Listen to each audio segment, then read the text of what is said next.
You're listening to Breakaway Wealth, the show designed to help you build wealth faster, think bigger, and break out of the herd. Now, here's your host, Jim Oliver. Before we jump into today's show, we have some exciting news to share with you. Our brand new online community platform is now live. Get access to free on-demand, in-depth training courses on topics like infinite banking, cryptocurrency, real estate investing, and much more. Just go to community.createtailwind.com. That's community.createtailwind.com, or check out the show notes of this episode to find the direct link to request to join the community. Now, on to the show. Welcome back, Breakaway Wealth. I'm your host, Jim Oliver, and with me today, Ken Freeman. Ken, welcome, buddy. Hey, Jim. How's it going, man? Really excited to be here. It's going great this morning. You know, it's finally starting to get back to warm here in Florida, and I know that everybody up north would think that I'm crazy, but I really prefer it when it's 92, 93 instead of when it's 60, you know? Yeah, my dad's down in Florida, and he told me that he had to turn the heat on, like it was some big revelation. And I was just like, what is this conversation we're having? Well, I came out of my room the other morning, and it was 70 on the thermostat, and I thought, what did Riley do to the thermostat? And I looked, and it said it was set at 75. I mean, I set it at 75 because that's what seems cool to me now. And it's funny because it keeps edging up. It used to be 73, now it's 75. But it's it's just funny how you acclimate to your environment. So, all right, let's jump in now. On the screen, it says Ken Freeman, CFA. Yes. So tell us a little bit about yourself, Ken, and tell us what CFA means. Sure. So my name is Ken Freeman. I am a CFA charter holder. What that is through the CFA Institute. It's a designation in finance. There's 3 exams. They're 6 hours each. It's about 3,300 pages of material for each exam. They say you have to study at least 300 hours for each level. And it's pretty brutal, to be quite honest with you. And it's basically the gold standard in finance in terms of designations, especially if eventually you want to invest or run money for other people. But in addition to that, I'm a professor of finance and economics at Rutgers University. And I also have pretty extensive Wall Street experience. That's where I started my career working in investment banking. Then I ended up transitioning to working at a hedge fund. And since then, basically for more than the last decade, I've been training investment banking analysts and associates at some really big, well-known firms like the BlackRocks of the world. So these kids, when they graduate from college and their MBA programs, I'm the person that actually trains them in the skills that they need to do well in their job. That's perfect. And what I really like, Ken, we've talked about this, but there's 2 different Wall Streets. Maybe there's more than 2, right? Absolutely. But the one that I rail on constantly is the one that I'm going to call it the Edward Jones Wall Street. Yep. And I'm just going to pick on them because nobody with money would actually ever put their money with Edward Jones. Okay. Because what you're basically getting is American funds, and then you're going to pay a fee to have them kind of oversee your American funds, and you can call American funds and get the exact same thing. So without the fee, but it's this idea of people, and I'm going to say I'm going to put people in 3 different categories. I'm going to put people in kind of common income, uncommon income, and then ultra wealthy. Okay, those, and I'm kind of just making this up as I go, but this is just from my experience, what I see. And I think there's different strategies for those different levels or those different pools of people. But the people that are in that lower one, let's talk about that first. They're told to put their money in a 401k, put their money in mutual funds, dollar cost average, buy and hold. They don't really know what's going on in their investments. They watch the S&P and they watch the Dow, but they don't really know what that means. And so talk about the pitfalls or some of the things that really aren't happening, but that people think are happening there. Yeah, sure. I think the problem is, unfortunately, those folks at the bottom don't really get much guidance. I have a 401k at Rutgers, and fortunately, I have a pretty extensive background in finance, so I can figure it out. But there's literally nobody that I could pick up the phone and chat with and say, "Hey, is this better than another thing?" So that's really the challenge that they're up against. My advice always is the 401k IRA. That's really more of like a backup plan. It's happening for you regardless, so you don't even have to think about it. It's like a set it and forget it. But obviously with inflation and just life in general, everything's more expensive. College is more expensive, living expenses are more. So the idea that you're going to save today's dollars and they're going to be able to support you for tomorrow is not really super clear. So what I always recommend is use the 401k and your IRA, max that out. But you really have to focus outside of that if you want to be 100% secure. And that brings us to those other two levels that you discussed. And the interesting thing is that top level, very little of their money is actually invested in the stock market. Most of it is businesses, private assets, and real estate. And so, it's funny because I think that there's a lot of people, I have a client, his first name is Joseph, and he makes millions of dollars a year doing his own trading in Wall Street, right? And I remember, and he's a big infinite banking advocate. He does a lot of infinite banking. He's taking the profits from his Wall Street stuff, doing that, and buying assets, buying businesses. Well, he's buying assets. I don't know if he's buying businesses, but regardless, he knows how to make money in Wall Street, right? Yes. And so I always think it's interesting because he takes that money and instead of putting it back in Wall Street, he's putting it in these other things, but he's figured it out. And I think that's where the bottom two levels, I'm sorry, the bottom level definitely doesn't have it figured out. Right. The middle level, the bottom of that doesn't have it figured out, but the top of it sometimes does. Right. Yes. But it's very rare. True. And then what I see when the people that I know, and probably the wealthiest person that I know, and I know what they're doing in their finances is maybe around 4 or 5 billion. And I consider that a lot of money, Ken. I don't know about you, but that person, they have cash and then they have assets. Yep. They don't have like businesses and real estate, and they don't put any money really at risk. In fact, there was a guy that was managing this person's money, like his, he said he was his investment person, right? Obviously internal only client, but the guy retired early. And I thought, wait a minute, all you're doing is putting this person's money in cash. I mean, how much are you, well, he's paying me a salary plus this and this and this. And I'm like, good deal for you. I mean, you look, hey, cash is this, yeah, it's pretty crazy. So talk about like these people come out of college and they've got a master's degree mostly. So master's of business administration, MBA. But like most of them, MBA, so like an MBA, you're basically spending probably $250,000 a year or more.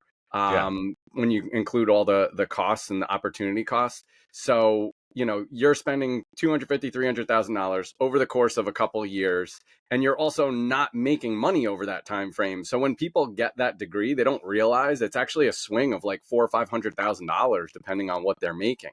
But when they come out, obviously their thinking is very institutionalized. And, one of the challenges is it's fact. Over a 10-year time frame, 98% of professional money managers underperform the market.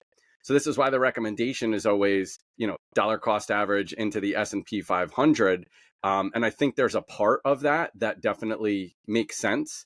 But I think what you are getting at with like super wealthy people, what's interesting is there have been many studies that have been done over the years, and people who don't have money take outsized risks. So they take risks that they can't afford to take. So they have a massive ability to take risk, a massive willingness to take risk, but very little ability. And it inverts once you get wealth.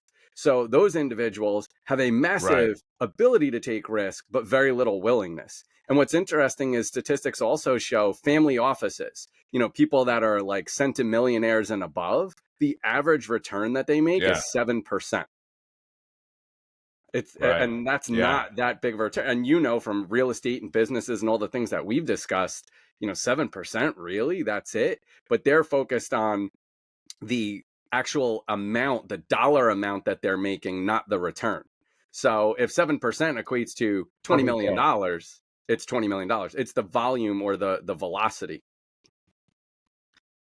Yeah. So you just said two words that I like is in the way that I describe what you said is it's exactly what you said. Volume and velocity.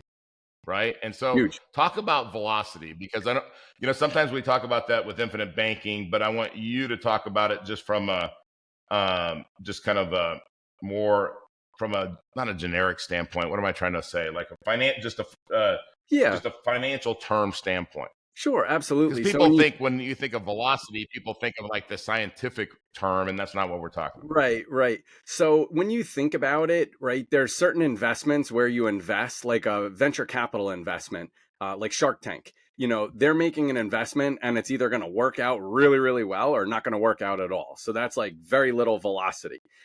Velocity, we're talking Hmm. similarly to like physics, speed. So you would rather have something that we're spitting off consistent cash flow, even if it was less cash flow, but you're getting that money back quickly to deploy it. So if you just think about it, if you were getting monthly cash flow versus annual cash flow, even if it was the same amount of money, monthly would be preferred because you have that money back to deploy again. And to your point with the infinite banking concept, that's something that is a phenomenal piece of it. So you're getting your money faster and you're putting it back into the bank, and then you try to redeploy it as quickly as possible. So it's really that speed aspect of it rather than throw money in a nest egg and then one day you open up your portfolio and you just hope it's much, much larger than when you started. So a couple things that makes me think because I tell people, Ken, when they're newer to infinite banking, Hmm. is I say, when you go out and you buy these assets, the money flows back in, then you redeploy it, and the money flows back in, and your biggest problem is going to be the money flows in too fast, it won't fit in the policy. Yep. And they shake their heads, they act, and they say, "Yep, they understand," but I don't know that they believe me. Right. And then it happens, right? So I'll give you an example, and maybe we talked about this, but I have a client who is in the trailer business, and you can buy $100,000 trailer, and he can lease it out for 36 to 48 grand, right, Nice. per year. Now on a monthly basis. Wow. Okay, so if he had 100 of them, right, and he when those payments came in every month, what would he do if he was smart? Buy more trailers, Right. Of right? course. And and to me, it's like it's when and I want to get into this in a minute, but it's like when we want something that somebody else has, what do? We'll do what they do, Yeah. right? So if we think about how a bank works, we Hmm. want to act like a bank. Well, what does a bank do? So let's talk about velocity and volume, right? Sure. So a bank says they take my mortgage payment, I have a mortgage, you have a mortgage, all these other people have a mortgage. So when we make our monthly payment, they pool it all together and lend it out to somebody else, right? Yep. And they do that over and over again, creating velocity, turning their money faster and faster and faster. All businesses, every business in the world, doesn't matter what it is, operates on turns, Yes. right? The more turns, the Absolutely. more velocity. Sure. And it's funny because all these businesses like retail or whatever, somebody goes, man, they have 30, 40% off. I'm like, yeah, don't feel sorry for them. They're turning that stuff so fast Yeah. and they're making a lot of money, right? It's Yep. not 50% markup or 100% markup. It's the turns. Yep. And so what are the people going into Wall Street? What is the one thing that they're not being educated on that is like, what is your like biggest, not frustration, but the thing that you go, man, I can't believe that you're not being taught that when you're paying $250,000 a year for a MBA program. Yeah, the sad and scary thing is personal finance. And I think the unfortunate aspect of it is the mindset is you're going to be making so much money, it won't even matter. And I think about that and it just scares slash fascinates me. And when I was working in investment banking, I was just fascinated how these people were like gluttons for punishment, willing to work 7 days a week, 100 hours a week. So I was curious and I started asking them, people that I respected that went to these Ivy League schools, got these MBAs, and I would say, why are you doing this? You're like super smart. Why don't you start your own business? Why don't you do something else? And the response was always the same. My significant other, whomever, like nice things, like living on the Upper West Side, like going to the Hamptons. So basically, they're effectively spending everything that they're making. So they need, quote unquote, the job. They're living like at or beyond their means. So this isn't limited to the person that's like making minimum wage. This is like the best and brightest of Wall Street, and they just don't understand it and they don't get it. And it's not really taught in school. And this is not, like some secret.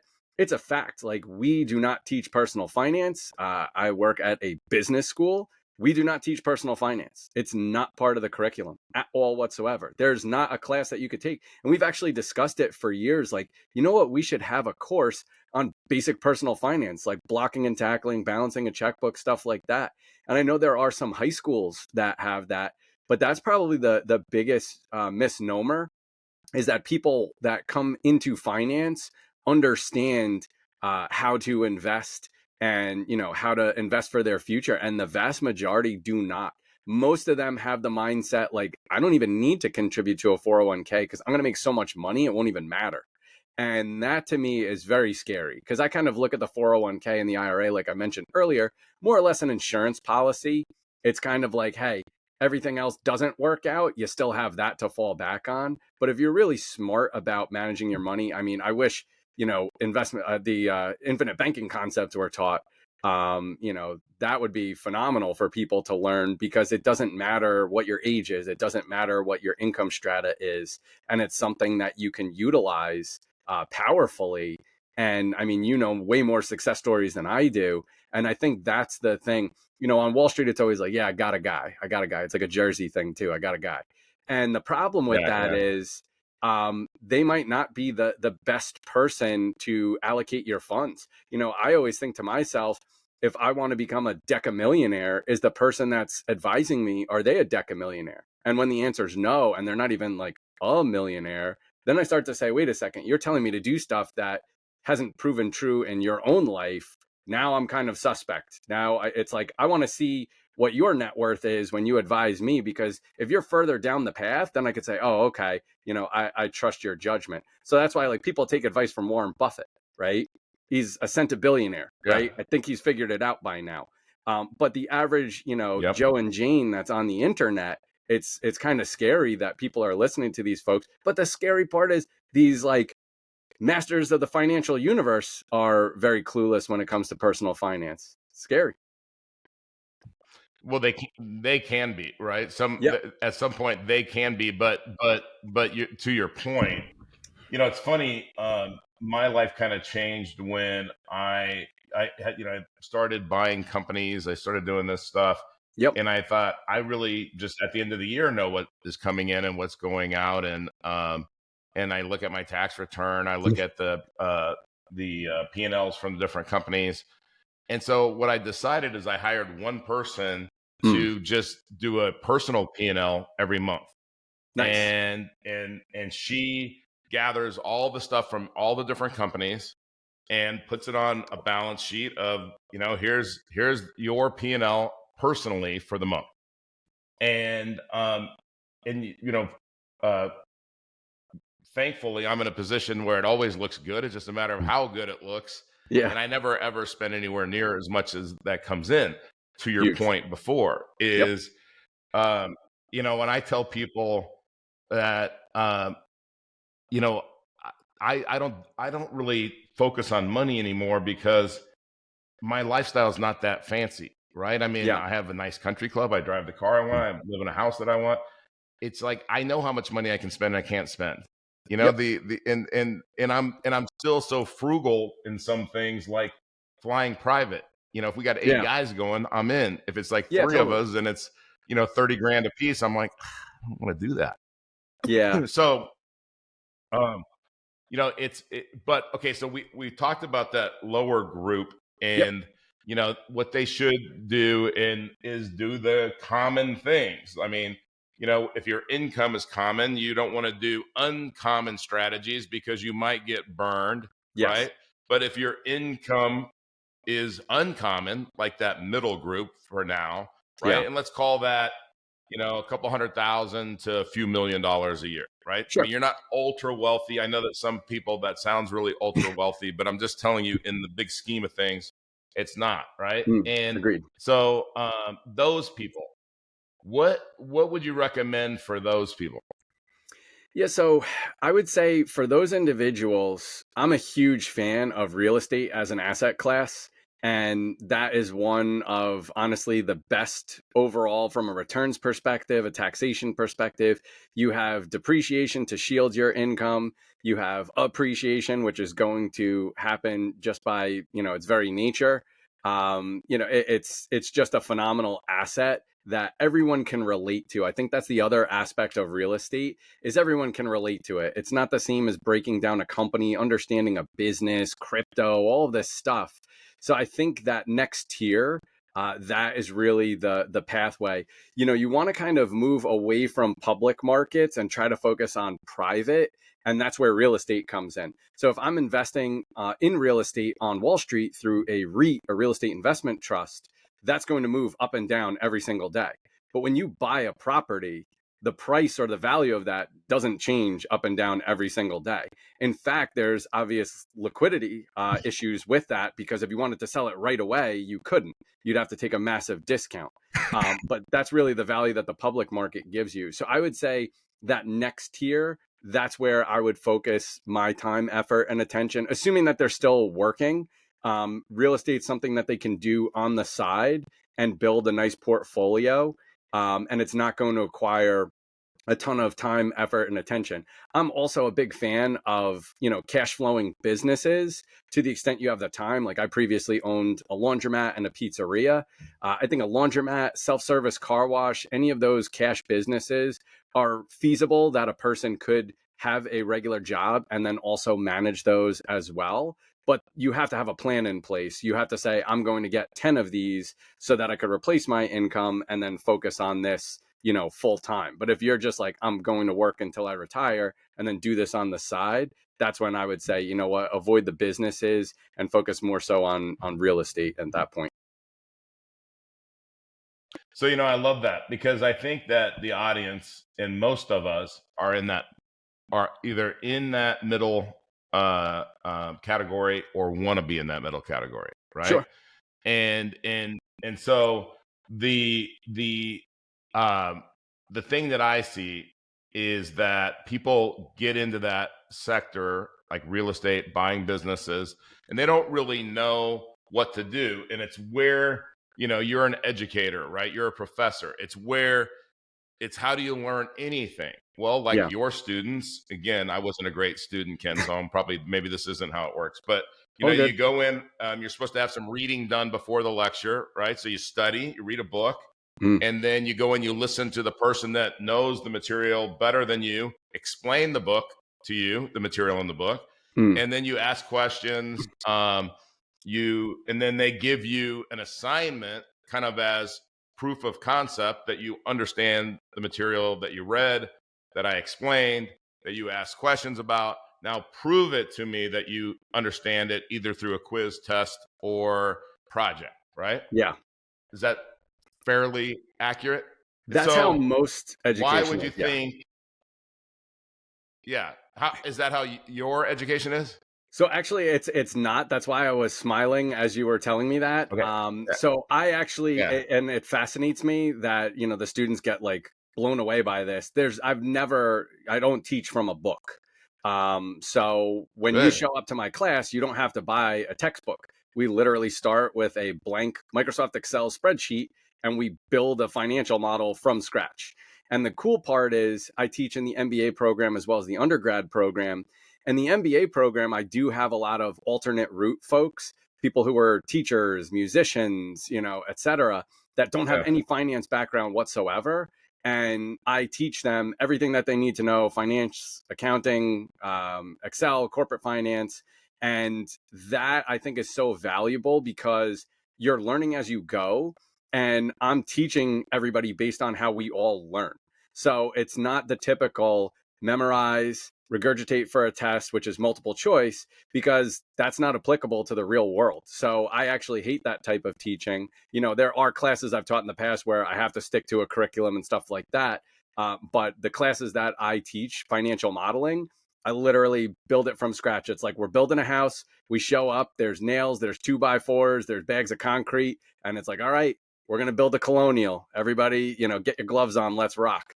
So I think that's much better because when you actually build it physically by hand and you ask the questions along the way. I mean, imagine if you were creating a book over the course of a semester of what you're going to learn. That's essentially what we're doing. We're building it as we go.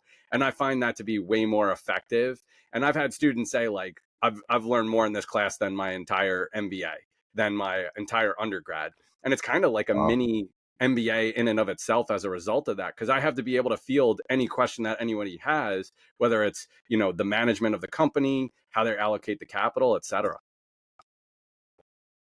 You know what I love about that, Ken, is why most people don't teach like that? Tell It's me. because they can't. Yeah. They can't. Yeah. They can't do it. And so they can't build the colonial. And they know they're going to get a question they can't answer. Yeah. And so it's kind of like when I teach people in the banking, and you've seen this, I just start drawing stuff out. Yep. It might be the same thing that I've drawn a million times, but I listen to what the person's doing, and then I try to customize it a little bit for them. But I build out the system. That's why I was smiling when you were saying that. Is I build out like an example of how we would build an infinite banking system. How are we going to build yours? I don't know. But you like, okay, hey, we're going to build a colonial. We're going to build a contemporary. Yep. I can do either one, but you decide which way we're going to go with this, and just know I'll be able to coach you along the way. And and in personal finance, I believe, and I think, and IBC is part of personal finance, is you got to, I can't do it for you. Right. You got to build the spreadsheet. You got to build the system. I'm going to be there to help you to answer questions. And hey, do I use this beam or that beam, or where's the weight bearing? Like if we're building a house. Absolutely. And I'll make sure we don't make any massive mistakes like that. But you got to decide where we're going with it. What it's going to look like in the end, and how big it's going to be. Right. Yep. I mean, I don't decide that. So I love the way that you teach. And I was always a terrible student because I couldn't sit there for an hour and learn 10 minutes of information. Like, give me the 10 minutes of information. I'll learn it. I'll ask questions. I'll do it. And then let me leave. Yeah. And like not an hour, and just, so I was always bored to death, but I do love to learn, and I love to learn from people who know what they're talking about. So, again, I see a lot of marketers, and you see this and we're going to talk about this, but you have a YouTube channel and you have social media outlets and information where you're teaching people about this information, right? Basically for free, right? I mean, they can get a lot of information for free, and they can engage you other ways. And, but I love that you can learn anything that you wanted to learn. If I want to learn about the golf swing and I know nothing about the golf swing, I can build a pretty decent golf swing from YouTube. Sure. Absolutely. Now, if I want to take it to the next level and I want to be a scratch player, well, now I got to pay somebody to help fine tune me, to show me where I'm not doing it the way that a professional golfer would do it. And so I love where we're at in the world in learning. And so and I'm really passionate about it because we've brought up a couple things, and I don't mean to, by the way, like when Ken and I talked about this show, audience, this is not where we were going to go. So maybe we'll do another show and we'll go where we said we were going to go. But that's fine. As I get to know somebody and just talk to somebody, it's like where my brain thinks about But I think about, you've said a couple of things, is the kind of common, kind of the lower income person. And again, we all started there. Okay. Yep. So like, if that's where you're at, I'm not criticizing you. Nope. I'm trying to help you understand where you're going. You could, if I'm saying, look, if you just stay there, then do 401ks, Yep. your goal is retirement, because I'm sure you don't like what you're doing, or you wouldn't be making a common wage. But your goal is someday stop doing what you're doing, right? I'm 58 years old. My goal is to never stop what I'm doing. Yeah. And so retirement is not in my vocabulary. Cash flow is, because I got 2 meetings today, and then I'm going to go play golf. So I think I call it work, but I'm not sure that it is, right? Yeah. And I get to talk to people like you, and whether it's in a podcast or talk to people about infinite banking or freedom or wealth building or whatever it is. And I love doing that. And so talk about where that kind of changes, like to financial independence, financial freedom. Are the students, talk about that. And then are the students that are coming in, is that even on their radar, that financial independence, freedom, that kind of stuff? Yeah, I think especially this younger generation, it very much is on their brain. I think the challenge, though, is they're very impatient. So what I always recommend is whatever you're doing, master it. And it's going to take probably 2 years. And that's why analyst programs on Wall Street are typically 2 years long, because you want to know everything there is to know, so that when you go to the next thing, you're like, yeah, I mastered that. I'm ready for this next thing. And I'm always talking about financial freedom, empowerment, and how they can do that. My biggest concern is not going so fast that you don't have the proper foundation, because when you start tacking things on top, it could crumble. So that's the thing that I always focus on. But I'm a huge fan of building wealth through working on Wall Street and then getting that optionality. And that's what I always tell my students. I had the case, 2 students 2 years ago graduated. They reached out to me after they started working, both in investment banking. And they started asking me about hedge funds and private equity. They're 2 months into their job. I'm like, guys, why are you asking me about this stuff? And they said, we're already getting recruited for those jobs that we're going to be looking for 2 years from now.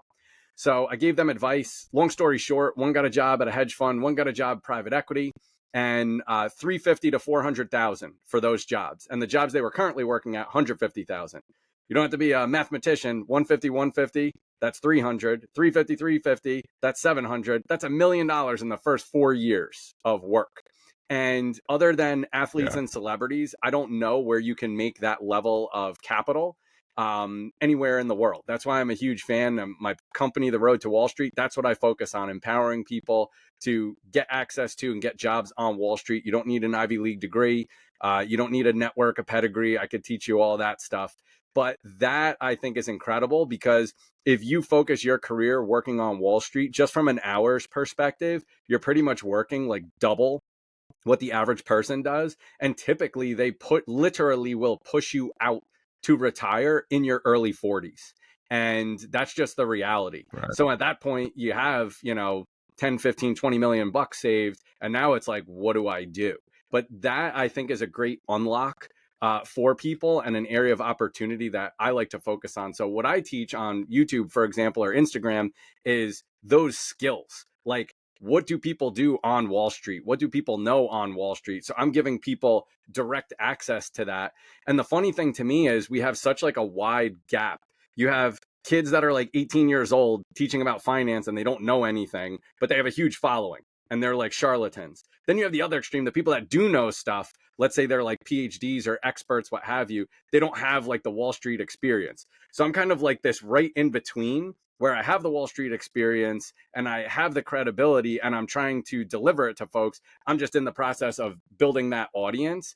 And the funny thing is, people say, well, wait a second, you talk about these millions of dollars on Wall Street. And I say, the people that know what I know are making 7 to 8 figures a year. They would never waste their time trying to build out YouTube, what have you. Like, I purposefully left Wall Street over a decade ago to do my own thing. So it's like I have that experience and that exposure that I can deliver to folks. And the big thing that I would say to people is, everybody gets really scared, like Wall Street, numbers, all this stuff. It's literally like algebra. Like that's the highest level of math you need. If you could pass like middle school math, that's as hard as it really gets on Wall Street. But people psych themselves out. It's way simpler than people realize. So what I'm trying to do is empower folks to recognize like, hey, I didn't go to an Ivy League school. I went to a state school. My dad was a teacher. My mom was a registered nurse, grew up lower middle class. But that doesn't mean that you can't get access to that world and learn the things that they know to empower yourself and build wealth and live a life of your dreams. Because think about it, Jim, would you sign up for, hey, go to school, get a job, work 50 years, retire, die? That's not a life that I want to live. That's not something I'm signing up for. No. Yeah. By the way, that's what we were sold back in my day. It was, get a job, work harder than everybody else, and then live below your means, save your money and put it into Wall Street and leave it there for 20, 30, 40, 50 years, like you said. And then then you pivot it, to and then you pivot it to distribution, and then you hope that you don't run out of money. Hope, Hope, right? And hope is not a strategy, right? No. So what we, even a financial planner with most people, you're sitting there, I'm making guesses, they're making guesses. And then we hold hands and hope together that our guesses are somewhere close. And we check it every year, every 6 months, whatever it is. That's all like just total BS. Because then you have like somebody who has no education. And they just go out and they buy a motel and they run it. And then they buy another motel and they run that. And then they get somebody to run the 4 motels that they own, and they go buy a bank or something. And then all of a sudden that person's 35 years old and has all the cash flow they're ever going to need. And they think, well, what happened? What'd you do? And then, like, oh, while you were in school paying 250 grand a year, I was doing this. By the way, I'm not advocating that, because I think education is really important. True. But it's functional education. It's education that you can use, right? Yeah. And so I think that Robert Kiyosaki always says that someday they're going to look back and think that it was barbaric that we would make kids sit in a classroom for 8 hours a day and teach them, and force them to learn the way that we're forcing kids to learn. And quite frankly, for a lot of kids, it's not working. So I'm not saying you don't need to know that, like algebra. How long would it take me on YouTube to learn algebra if I don't know anything about algebra? Hours. I mean, at most a couple hours. I don't know. Not a full year. Not a full year. That's not for long, sure. Right? No, not a full year. Right. No. Exactly. Yeah. To my point, maybe a week. I mean, after a week, I would have the basic concepts down easily, right? Depending on how much time. So, again, it's kind of goals and focus. And I see the same thing that you're saying with the young people. Yeah. Is they're not signing up for the, hey, I'm going to go work this. Hey, I'll work 100 hours a week. Right. But it better better accelerate my wealth like that. Correct. If I'm making $1 million a year on Wall Street because I'm kicking ass. Yeah. Well, and I live on 150,000. Well, to your point, after a few years, I've got a lot of money to put into play. Yeah. And if I leverage and you know what, I'm paying my bills, I'm doing all this stuff, so the bank loves me. I can go leverage the bank's money or the seller's money. I can go buy some real estate. But I've seen people go from nothing with good educations, nothing really, just a hard job, to financially independent in 5 years or less. Sure. And I'm not saying they weren't exceptional, by the way. But also a lot of those people will share with you what they did. Exactly. And they have YouTube channels, and and if you're not spending some of your time learning stuff on YouTube, then you're making a mistake. But I like the charlatan comment, because it's frustrating with infinite banking too, because there are guys out there that are really good marketers. Yeah. And they know nothing about long-term how to use infinite banking. They're still talking about pay off your cars and blah, blah, blah, blah, blah, and all this crap. And RPUing the policy, right? Yeah. They don't even realize if you RPU a bunch of policies, that's called reduced paid up. You're like, hey, these are good. I'm not gonna.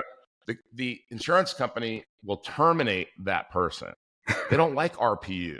Yeah. They don't like when you stop paying that and you reduce the risk and all that, and it messes up their reinsurance treaties too, because there's a certain amount at risk that they have to transfer to the reinsurance companies per the treaty.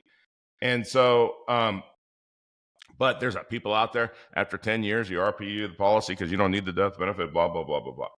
Why would I ever want to do that? I mean, I'm not paying the premiums anyway. My tenants, my customers are paying the premiums, not That's me. the key. And so that's the key, right? And I need some place to hold my money. Why Sure. wouldn't I hold it something I control rather than something somebody else controls? Amen. And it's interesting what you said, because I started my career off in kind of on the street of Wall Street, meaning out there building a financial planning practice, which I knew nothing about. And the way that it works, and you already know this, Ken, is somebody from some fund or money platform, Brinker Capital, whatever it was back in the day, they would come in and teach us something, and then an hour later we're out telling our clients about it, right? We just learned it an hour ago. Yeah, but lots of due diligence. As long as you're halfway intelligent, you can say whatever the person just said to you. Sure. You can just kind of repeat it, right?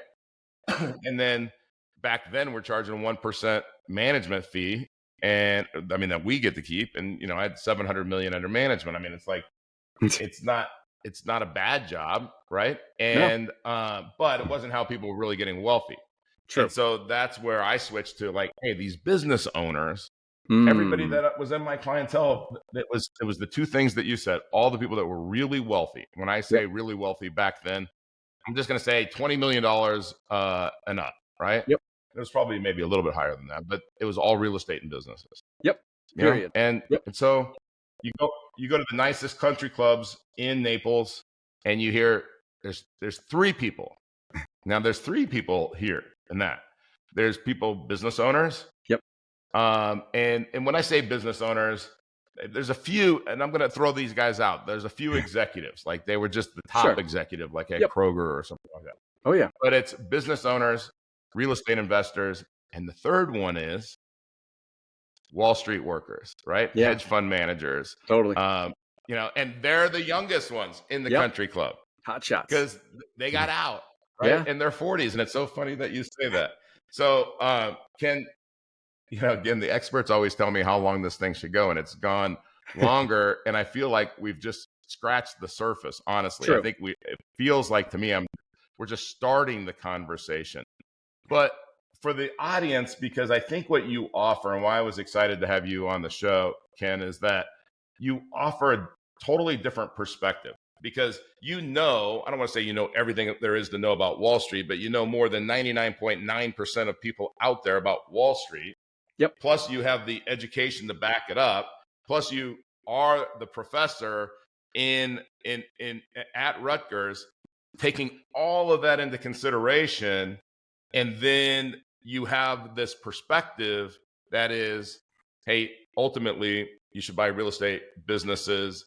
And what I really loved, and you already know this, is when we talked about infinite banking, because you got all the stuff that I would normally teach somebody about velocity and leverage and all of these things. You already knew all of that. So those were very quick conversations. And it was like, okay, let's move on to the next thing. And it was like 15 minutes in, I think you probably learned infinite banking, or kind of like answered your questions or the barriers faster than anybody that I've ever seen.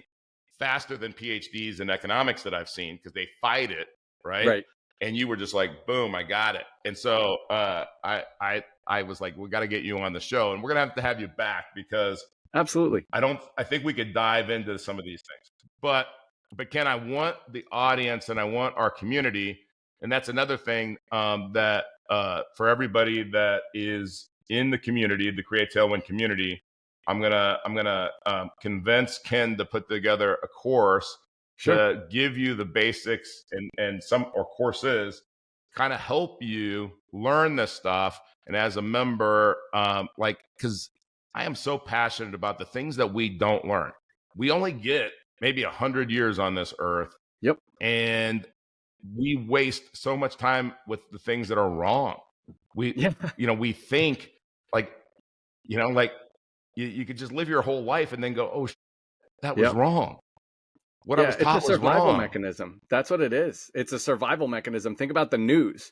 Is the news talking about the latest, millionaire and billionaire, like, hey, Joe over here became a millionaire today? No, it's this person got raped, robbed, murdered, what have you. So it's that fear. And people don't realize it. That fear has kept us alive, right? For all the time that we've been on Earth as a species, but that's not helpful. It's not advantageous. And when people die, like palliative care doctors always ask questions and say, hey, if you could do something differently. And the answers are always the same. I wish I would have taken more risks. I wish I wasn't so afraid. And it's like, you only get one chance. So why not, do your best and learn as much as possible from people like Jim. If you want to learn about like Wall Street stuff, people like myself. And the world is so open to us connecting and getting this knowledge and getting this information. I think it's a travesty that more people don't try to. They just kind of go through the day to day, and then you wake up one day and it's like, where'd the last 20 years go? So I would say don't live life passively, live it actively. I mean, we talk about stuff like this all the time. Okay, I love it. And I still never made my point about the charlatan thing other than the IBC. But I'll give you the charlatan idea, and this is, then I'm going to wrap this up, but this is how I would compare Ken to the other people out there that are teaching you about these things. There's Peter Attai wrote a book called Outlive, The Science and Art of Longevity, right? Yeah, huge fan. He was, he's a PhD, but he's also, I'm pretty sure he's an MD. He's a medical doctor. PhD. He's an MD. Yeah. Yeah, and he was a cardio surgeon of some sort, right? I'm not going to try to cardiothoracic. I don't know if it was cardiothoracic. I don't know what the hell it was. It was some kind of cardio doctor and very well educated and at Johns Hopkins and all of this stuff, right? And then said, wait a minute, you could die fast. And that's what he's seeing at Johns Hopkins because it's in Baltimore and all these people are killing each other on the streets, these young people, unfortunately. Or you can die slow. And dying slow means you're going to go eat at McDonald's or processed foods and all this. And it's like, here's what's going to happen to you. And he wrote this book. So what he did is he said, hey, all this stuff that you're hearing, this isn't really true. This is what you're getting from your doctor and everything else. They're just treating you after you've already done the mistakes. Yep. But this is how you avoid that, right? And so he's saying, I was trained how to do this. So it's kind of like, that's kind of how I feel about Ken. Is Ken has all this Wall Street knowledge and then is telling you, okay, do this. Okay, like you said, your insurance, your safety net. And if you're common, and again, do that. Dollar cost average into the S&P 500. Simple. Yep. Don't pay somebody a fee. Don't pay a Morgan Stanley guy. Sorry, Rich, to do that. Okay. Just do that. Right. You can do that. Right. So easy. And then, but here's the other way to really make money. So I see you kind of as the financial Peter Attai, which I really love Peter. I'm going to have him on the show someday if he'll come on. But awesome.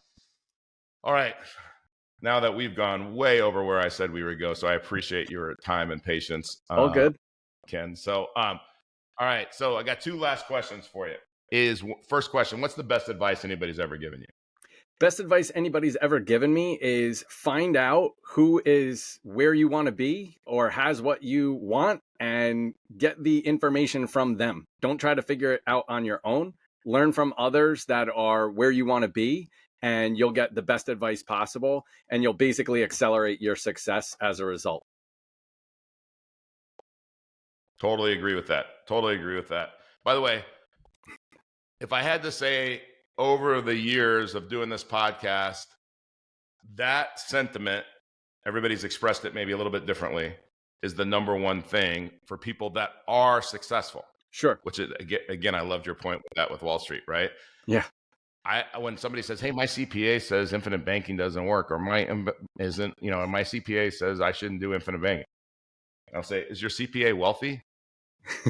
They go, I don't know. Well, why would you hire somebody to be your CPA that wasn't wealthy? If you are wealthy, you don't want your CPA to be some broke person, right? And of course, a broke person doesn't understand wealth building. No. I mean, because they didn't do it. So anyway, so all right, Again, I'm not going to get back. I'm not diving back in the pool yet. So also, Ken, if God came down from heaven and only allowed you to retain the knowledge of one book that you've read, what would that book be?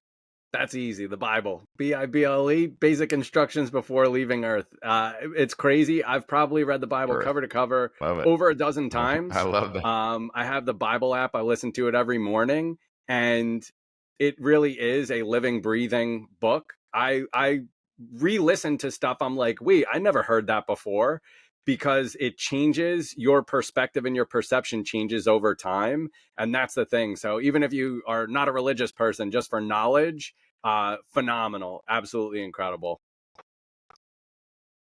So, you know what I love about that is one thing that I've realized is that every personal development book out there, whatever they're advocating is from the Bible. Yes. Every single one. Yep. Every single one. How we wrap this show up, the strangest secret, right? Is whatever you think about, you'll become. True. And the Bible says that over and over again.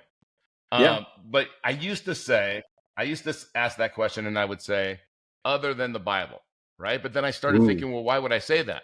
So the YouVersion app, we do a devotional, Nick Costco and I, and there's 15, 20 guys do it every morning. Awesome. It's almost like a competition of who's the first person to read it, because you're supposed to do. I mean, the Bible says you pray and you study the Bible first thing in the morning. Jesus went and prayed in the dark, right? Amen. And so, you know, it's like 5 a.m. Or you could see when somebody's not sleeping. Well, that person they did their devotional at 3:30 in the morning. The guys that do it at like 9 o'clock in the morning, sometimes I don't see their comments but we have all these people, and then they make comments, and you're exactly right. Every day, and there's a guy on there, and he's been on the show. I actually don't know if that's been released yet, but he's either been on the show, or he's going to be on the show. Anthony Thompson is his name, and he takes we just did Jocko Willink's book, Relentless. No, Extreme Ownership. That's Tim Grover. Extreme Ownership. Yeah, I love that one. He took that book and then he relates it to the Bible. Yep. And he'll say, in the Bible it says this, in the book Jocko says this, and this is how it relates to our spiritual walk, right? Yeah. And I love that. I love that he does that. And I always look to see when I'm picking a new devotional, or if it's my turn to pick out of the group, I look for him to see if he has any new ones. He's constantly coming out with new ones. All right. Now we're way over, but again, that just spurred me to I love it, to think about that. All right, Ken. So I'm going to put all of this stuff in the show notes, but I want you to tell people how to find you. For people that are just driving, that are going to use Siri or something to say, hey, search for this. Sure. On YouTube, what's your channel? So it's very easy. Ken Freeman CFA. So everywhere on social media, I'm Ken Freeman CFA. I would say YouTube and Instagram are my primary channels that I focus on. You know, I also have the others like Facebook. I have LinkedIn. But if you search Ken Freeman CFA, any of the social channels, that's how you'll find me. But I would recommend folks go check out YouTube, because it's very difficult for me in like a short form reel to teach something in 15 to 30 seconds. But going to YouTube, I have, you know, the bandwidth to teach, 8 to 15 minutes, and you can actually get some tremendous value from there. So yeah, I would reach out via those channels.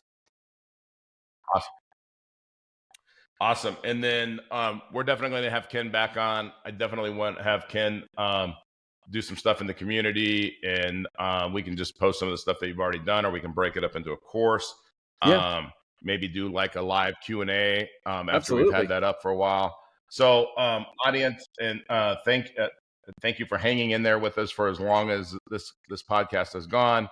And Ken, thank you so much for your time and sharing the knowledge and just everything that you're doing out there for financial literacy and helping people. And we're going to wrap this up, guys, as we always do, with the strangest secret. So take it away, Earl. Here's the key to success and the key to failure. We become what we think about. Now let me say that again. We become what we think about. Once again, thank you so much for taking the time to hear what was shared on today's podcast. If you are looking to discover new wealth building strategies, then go to community.createtailwind.com. That's community.createtailwind.com to join our free online community and get access to free courses and in-depth training videos designed to help you build wealth and break away from the herd. Click the link in the show notes to access the community today. Thanks again for listening.